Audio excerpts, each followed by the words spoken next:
Hello बच्चों, नमस्कार। एक बार फिर से स्वागत है आपका आपके अपने YouTube चैनल ऑनलाइन स्टडी में। तो बच्चों, जैसा कि आप लोग अपनी स्क्रीन पर देख रहे हैं, आज हम लोग बात करने वाले हैं चैप्टर क्रमांक 8 इंट्रोडक्शन ऑफ DBMS के प्रश्नोत्तर के बारे में। इससे पहले वीडियो में हम लोग देख चुके हैं चैप्टर क्रमांक 8 से संबंधित MCQs, fill in the blanks and true false, एवं आज की वीडियो में हम लोग इसके प्रश्नोत्तर जानेंगे। इससे पहले बच्चों, आप लोगों को बता दूं कि जो DBMS है, इसकी टर्मिनोलॉजी को समझना बहुत ही आवश्यक है, क्योंकि यदि हम DBMS की टर्मिनोलॉजी नहीं समझेंगे तो इस चैप्टर को हम ज़्यादा अच्छे तरीके से तैयार नहीं कर सकते। लेकिन चूँकि अभी समय बहुत कम है तो मैं अभी आपको इसकी टर्मिनोलॉजी नहीं समझा रहा हूँ, लेकिन 1 से 2 वीडियो बाद मैं आपको इसकी टर्मिनोलॉजी ज़रूर समझाऊंगा, क्योंकि आगे हम जब DBMS के चैप्टर 9, 10, 11, 12 पढ़ेंगे तो उसमें हमें उस टर्मिनोलॉजी की आवश्यकता ज़रूर पड़ेगी, तो इसलिए उसको समझना अत्यंत आवश्यक हो जाता है।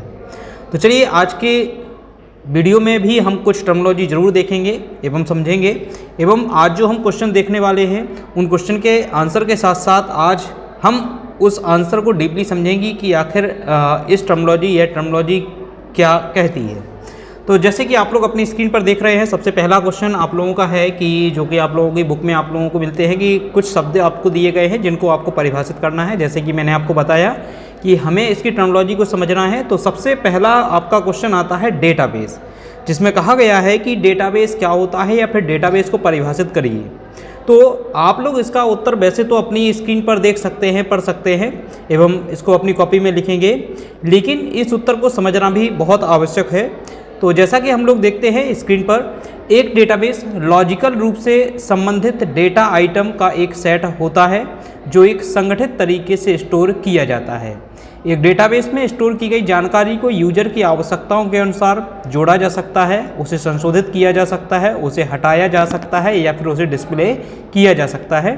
डेटा को बनाने, उसे अद्यतन करने या फिर अपडेट करने और उसे रिट्रीव करने यानी कि पुनः प्राप्त करने के लिए उपयोग किए जाने वाले सॉफ्टवेयर को डेटाबेस प्रबंधन प्रणाली या फिर हम DBMS या फिर डेटाबेस मैनेजमेंट सिस्टम के रूप में जाना जाता है। यह प्रयोक्ता के लिए डेटाबेस की योजना और रखरखाव की सुविधा प्रदान करता है। और यहाँ हम देख सकते हैं कि हमें कुछ DBMS सॉफ्टवेयर के नाम बताए गए हैं। जैसे कि यदि आप माइक्रोसॉफ्ट की बात करें तो माइक्रोसॉफ्ट MS एक्सेस को उपलब्ध कराता है, ओपन ऑफिस बेस को उपलब्ध कराता है, लिब्रे ऑफिस में हमें लिब्रे ऑफिस बेस देखने के लिए मिलता है, ऑरेकल एक डेटाबेस सॉफ्टवेयर उपलब्ध कराता है, इंग्रेस हमें डेटाबेस सॉफ्टवेयर उपलब्ध कराता है, एवं MySQL एक डेटाबेस सॉफ्टवेयर है जिसके माध्यम से ही हम एक बहुत बड़ा डेटाबेस तैयार कर सकते हैं। तो जैसा कि इस उत्तर को अगर हम समझने की कोशिश करें तो जब हम किसी लॉजिकल बेस में काम करते हैं या कोई ऐसा सॉफ्टवेयर जो कि हमें अपनी सूचनाओं को संग्रह करने की जगह देता है तो उसे हम डेटाबेस कहते हैं। इस डेटाबेस में एक टेबल होती है, उस टेबल को, चूँकि टेबल हम सभी लोग जानते हैं कि रो और कॉलम से बनती है, और इन रो और कॉलम को हम दूसरे नाम भी बोलते हैं, अभी हम लोग आगे देखेंगे। और इन रो और कॉलम से सेल का निर्माण होता है। इन सेल्स में हम अपनी जानकारी को स्टोर करते हैं, और जब एक बड़े पैमाने पर कोई जानकारी स्टोर की जाती है एवं उस जानकारी को अपडेट हम कर सकते हैं एवं उसे पुनः प्राप्त किसी माध्यम से, या यह कहें कि उसको हम रिपोर्ट तैयार कर सकते हैं, तो उसे डेटाबेस के अंतर्गत लाया जा सकता है। एवं इस तरीके की डेटाबेस में कई सारी टेबल्स हो सकती हैं, उन टेबल्स को हम एक दूसरे से कनेक्ट करके रख सकते हैं। तो अभी फ़िलहाल हम डेटाबेस को आगे और अच्छे से समझेंगे जब आपको 1 से 2 वीडियो बाद मैं इन सभी चीज़ों को समझाऊंगा। इंग्लिश मीडियम के लिए आप इसका उत्तर देख सकते हैं। A database is a set of logically related data item that are stored in the organized manner. The information stored in a database can be added, modified, deleted and displayed as per user requirement. The software used to create, update and retrieve data is known as database management system or database management system.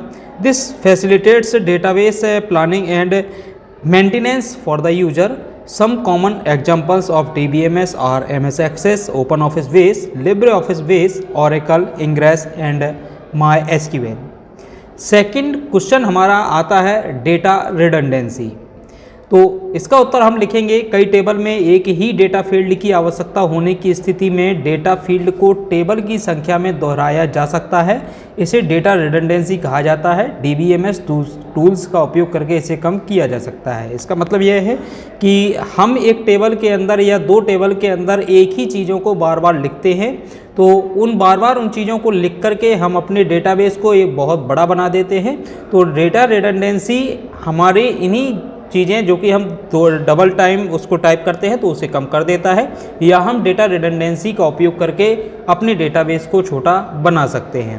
तो यह कहें सरल शब्दों में कि यहाँ पर data की डुप्लीकेसी नहीं होती है, डेटा को कॉपी नहीं किया जा सकता। इंग्लिश में देखें, data field can be replicated to a number of tables in case multiple tables require the same data fields, this is called data redundancy. This can be reduced by using DBMS tool. अगला question आता है report.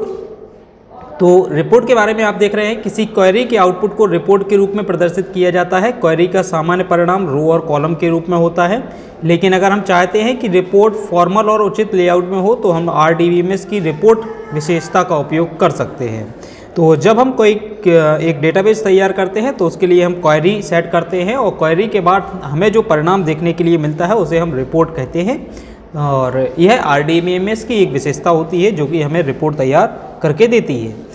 इसके अंतर्गत यदि हम English में देखें, the output of a query can be displayed as a report. The normal result of the query is in the form of row and column, but if we want the report to be formal and in the proper layout, we can use the report attribute of RDBMS।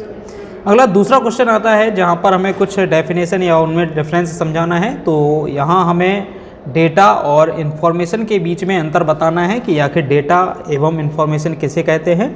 तो आपको बता दूं, data एक disorder information होती है, या यह कहें कि जब कोई व्यक्ति द्वारा कोई जानकारी ली जाती है, कोई डेटा लिया जाता है तो इसका कोई ऑर्डर नहीं होता है, इसे हम अव्यवस्थित रूप से रख सकते हैं, तो इसे हम डेटा कहते हैं। जैसे कि आप सबसे ऊपर लाइन में बताया गया है कि यह रो फैक्ट डेटा का आधार होता है। तो जो भी रॉ मटेरियल होता है, जब हम किसी व्यक्ति से कोई जानकारी या कोई डेटा लेते हैं तो उसको हम किसी भी ऑर्डर में लिख देते हैं तो यह डेटा के अंतर्गत आता है। लेकिन जब इसी डेटा को एक पर्टिकुलर वे में सेट किया जा सकता है या फिर इसे संशोधित किया जाता है तो यह एक इन्फॉर्मेशन का रूप ले लेती है। पढ़ेंगे, रॉ फैक्ट डेटा का आधार होता है। यह फैक्ट किसी भी व्यक्ति, स्थान, गतिविधि या चीज़ों से संबंधित हो सकते हैं। इसे टेक्स्ट, ग्राफिक्स, ऑडियो या वीडियो के रूप में स्टोर किया जा सकता है। उपयोगी और सार्थक जानकारी उत्पन्न करने के लिए इस डेटा का किसी भी कंप्यूटर मशीन द्वारा उचित तरीके से संशोधित किया जाना चाहिए। डेटा के उदाहरण जैसे कि छात्रों द्वारा प्राप्त अंक हो सकते हैं, उनका वजन हो सकता है, मूल्य हो सकता है, या किसी भी प्रकार से इस प्रकार की वस्तुओं द्वारा संख्या हो सकती है। इन्फॉर्मेशन के अंतर्गत डेटा सूचना डेटा का संसाधित और संगठित रूप कहा जा सकता है। तो पहले ही आपको बता चुका हूं कि जब हम उस डेटा को संसाधित कर सकते हैं या फिर उसे एक संगठित रूप में तैयार करते हैं तो इसे हम इन्फॉर्मेशन कहते हैं। यदि डेटा सही या सटीक नहीं है तो ऐसे डेटा को संशोधित करके प्राप्त जानकारी भी सही नहीं हो सकती है। उदाहरण के लिए छात्रों द्वारा प्राप्त अंक और उनके रोल नंबर डेटा है, जबकि उनकी जो रिपोर्ट कार्ड या मार्कशीट है वह एक इन्फॉर्मेशन कहलाती है। इसके बाद दूसरा इसमें आता है फॉर्म। तो फॉर्म में हम देखेंगे यहाँ पर एक फॉर्म डेटाबेस की एक विशेषता है जिसका उपयोग से हम टेबल में डेटा को आसान और यूजर के अनुकूल तरीके से दर्ज करा सकते हैं। एक फॉर्म में text box, label, radio button, सूची बॉक्स, चेक बॉक्स आदि हो सकते हैं जो डेटा दर्ज करने के लिए एक उपयोगकर्ता के लिए अनुकूल इंटरफेस प्रदान करते हैं। फॉर्म के माध्यम से दर्ज किया गया डेटा टेबल में स्टोर किया जाता है। तो बच्चों, यह फॉर्म के बारे में बताया गया। जैसे हम एक नॉर्मल फॉर्म को देते हैं तो दरअसल वह एक डेटाबेस की एक विशेषता ही होती है जिसके माध्यम से हम किसी इन्फॉर्मेशन को वहाँ पर भरते हैं और वह इन्फॉर्मेशन आपके डेटाबेस में चली जाती है, तो उसी को हम फॉर्म कहते हैं। और यहाँ बताया गया है कि फॉर्म में हम क्या क्या चीज़ें उपयोग कर सकते हैं। Text box, label, radio button, सूची या फिर लिस्ट का उपयोग, चेक बॉक्स आदि हो सकते हैं। फॉर्म को इंग्लिश में बताया गया है, A form is a feature of database using which we can enter data in table in easy and under friendly way. A form may contain text boxes, label, radio button, list box, check box, etc., which provide a user friendly interface for entering data entered through form in stored in table. बच्चों इससे पहले कि जो first answer था आपका first question जहाँ हमने data और इन्फॉर्मेशन के बारे में देखा था, तो उसे हम इंग्लिश मीडियम में भी देखें तो यह इंग्लिश मीडियम में यह उत्तर दिया गया है। तो आप लोग इंग्लिश मीडियम वाले बच्चे यह उत्तर अपनी कॉपी में राइट कर लेना। और इसके बाद हम लोगों ने देखा था फॉर्म, और अब दूसरा इसके बाद आता है क्वेरी। तो डेटाबेस से वांछित जानकारी प्राप्त करने के लिए क्वेरी का उपयोग किया जाता है। सरल शब्दों में यह डेटाबेस से पूछा गया कोई प्रश्न होता है। उदाहरण के लिए यदि हम केवल उन छात्रों के नाम देखना चाहते हैं जिन्होंने 50 से अंक अधिक प्राप्त किए हों, तो इसके लिए हम क्वेरी सेट करते हैं। दिए गए मानदंड से मेल खाते डेटा सेट्स को तालिका से रिट्रीव किया जाता है और स्क्रीन पर डिस्प्ले किया जाता है। तो जैसा कि आप लोगों ने देखा, कोई क्वेरी एक प्रश्न होता है, हम डेटाबेस को एक फ़िल्टर करते हैं यहाँ पर कि हमें क्या चाहिए, तो उसको हम डेटाबेस को क्वेरी देते हैं इसके लिए। और जब क्वेरी हम जो देते हैं उसी के आधार पर डेटा हमें प्राप्त हो जाता है। इसके बाद आता है नेटवर्क मॉडल। नेटवर्क मॉडल एक डेटाबेस मॉडल है जिसे वस्तुओं और उनके संबंधों का प्रतिनिधित्व करने के लिए एक लचीले तरीके से रूप में माना जाता है। इसकी सबसे अच्छी विशेषता यह है कि यहाँ कई रिकॉर्ड एक ही मास्टर फाइल से जुड़े हुए होते हैं। इसे एक इन्वर्टेड ट्री भी माना जाता है, जहाँ ट्री के नीचे मास्टर फाइल मौजूद होती है और शाखाओं में मास्टर फाइल से जुड़ी जानकारी होती है। इंग्लिश में देखें, the network model is a database model conceived as a flexible way of representing objects and their relationships. Its best feature is that here many records are linked to a single master file. It is also considered an inverted tree where the master file exists under the tree and the branches contain the information associated with the master file. Network model को आप लोग इस चित्र के माध्यम से समझ सकते हैं। इसके बाद देखते हैं हायरार्किकल मॉडल। इस मॉडल में डेटा को एक ट्री के रूप में व्यवस्थित किया जाता है। डेटा को रिकॉर्ड के रूप में स्टोर किया जाता है। एक रिकॉर्ड फील्ड और उसके डेटा वैल्यूज का एक संग्रह होता है। यह सभी रिकॉर्ड विभिन्न स्तरों का पर एक दूसरे से जुड़े हुए होते हैं, जिससे एक हायरार्की का निर्माण होता है। जैसे कि बच्चों आप लोग चित्र में हायरार्किकल मॉडल को देख सकते हैं। इसके बाद देखते हैं इंग्लिश में इस प्रश्न का उत्तर क्या लिखा जाएगा। तो in this model the data is organised as a tree, data is stored as a record, record is a collection of field and its data values, all these records are interconnected at different level, thus forming a hierarchy. इसके बाद बात करें तीसरे प्रश्न की, तो तीसरा प्रश्न आता है कि एक DBMS के कोई 4 लाभ बताएं। तो DBMS के वैसे तो आप लोगों की बुक में कई सारे लाभ दिए गए हैं, लेकिन चूंकि प्रश्न में 4 लाभ पूछे गए हैं तो आप लोगों के लिए 4 लाभ यहाँ पर स्क्रीन पर देखे जा सकते हैं। तो जिसमें सबसे पहला लाभ आता है ऑर्गेनाइज्ड स्टोरेज। तो इसमें आप लोग लिखेंगे डेटाबेस में डेटा को एक संगठित तरीके से स्टोर किया जाता है ताकि आवश्यक डेटा को आसानी से रिट्रीव किया जा सके। दूसरा आता है डेटा एनालिसिस। एक डेटाबेस कुछ मानदंडों के आधार पर डेटा के एनालिसिस में मदद करता है। तीसरा आता है डेटा शेयरिंग। यदि एक ही डेटा सेट से अलग अलग एप्लीकेशन के लिए आवश्यक हैं तो डेटाबेस को अन्य एप्लीकेशन के साथ शेयर किया जा सकता है। इसलिए डेटाबेस का उपयोग करने का अर्थ है एक बार बनाना और उसे कई बार या अलग अलग जगह पर इसका उपयोग करना। चौथा आता है सिक्योरिटी। यूजर को पासवर्ड असाइन करके अनाधिकृत पहुंच को नियंत्रित किया जा सकता है। डेटा का इस तरह से अनुवाद किया जा सकता है कि आप अनाधिकृत प्रयोक्ता ऐसे पढ़ नहीं पा रहे हों, और इसे इंक्रिप्शन कहा जाता है। इन दोनों उपायों से डेटाबेस की सुरक्षा को बढ़ाया जा सकता है। यदि हम इस प्रश्न का उत्तर इंग्लिश में देखें तो आप लोग देख सकते हैं organised storage. Data is stored in the database in an organised manner so that the required data can be retrieved easily. Second point, data analysis. A database help in the analysis of data based on certain criteria. Third point is data sharing. If the same data set is required for different applications, the database can be shared with other applications. Hence, the meaning of using a database, creating a var and using it again and again in many places. Fourth point is security. Unauthorized access can be controlled by assigned password to user. Data can be translated in such a way that unauthorized user are unable to read in this way. This is called encryption.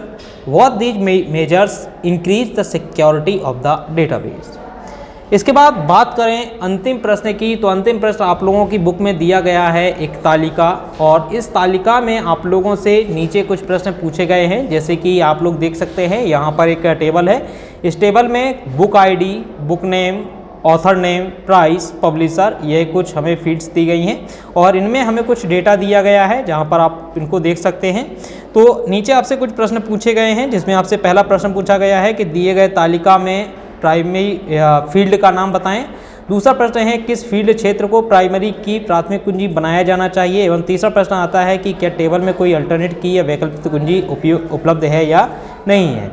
तो पहले तो हम जानें कि field क्या होता है। तो बच्चों आप लोगों को बता दें, कॉलम का जो नाम होता है उसे हम फील्ड नेम भी बोलते हैं। तो यहाँ हम देख सकते हैं इस कॉलम का नाम बुक आईडी है, इस कॉलम का नाम बुक नेम है, इस कॉलम का नाम ऑथर नेम है, इस कॉलम का नाम प्राइस नेम है और इसका नाम पब्लिशर है।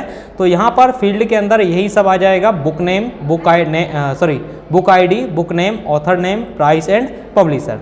दूसरा आता है प्राइमरी की। तो मैं आपको बता दूं, प्राइमरी की एक यूनिक की होती है जो कि किसी रिकॉर्ड की पहचान करने के लिए उपलब्ध की जाती है। तो जैसे कि आप लोग देख सकते हैं यहाँ पर जो बुक आईडी है, बुक आईडी इसके लिए एक प्राइमरी की तरह काम करेगा, क्योंकि यही एक फील्ड है जो कि इसमें यूनिक है और इसी वजह से इसको प्राइमरी की के रूप में उपयोग किया जाएगा बुक आईडी को। इसके बाद बात करें कि टेबल में कोई अल्टरनेट की उपलब्ध है। तो इसका मतलब है कि एक जब प्राइमरी की है और इसके अलावा भी यदि कोई प्राइमरी की इसमें उपलब्ध होती है जिसको प्राइमरी की बनाया जा सकता है, जैसे एक टेबल में एक से ज़्यादा प्राइमरी की उपलब्ध होती है तो उसे हम अल्टरनेट की कहते हैं। तो इसके उत्तर आप लोग लिखेंगे, फील्ड नेम में लिखेंगे book ID, book name, author name, price, publisher. एवं प्राइमरी की में आप लिखेंगे बुक आईडी और अल्टरनेट की उपलब्ध है या नहीं। तो हम लोग देख सकते हैं यहाँ पर बुक आईडी ही केवल एक अकेली ऐसी फील्ड है जो यूनिक है, ऐसे दूसरी कोई भी फील्ड इसमें यूनिक नहीं है। तो इसको आप लिखेंगे आंसर में नो या फिर नहीं। तो बच्चों इस प्रकार से आज के वीडियो में आप लोगों का चैप्टर क्रमांक 8 यहीं पर समाप्त होता है। अगले वीडियो में आपसे मुलाकात होगी, तो उसमें हम लोग देखेंगे चैप्टर क्रमांक 7 से संबंधित MCQs, fill in the blanks and true false. साथ ही हम लोग जानेंगे चैप्टर क्रमांक 7 से संबंधित प्रश्नोत्तर। तो तब तक आप लोग इन प्रश्नों को अपनी कॉपी में राइट कर लेना और इन प्रश्नों को याद कर लेना। धन्यवाद।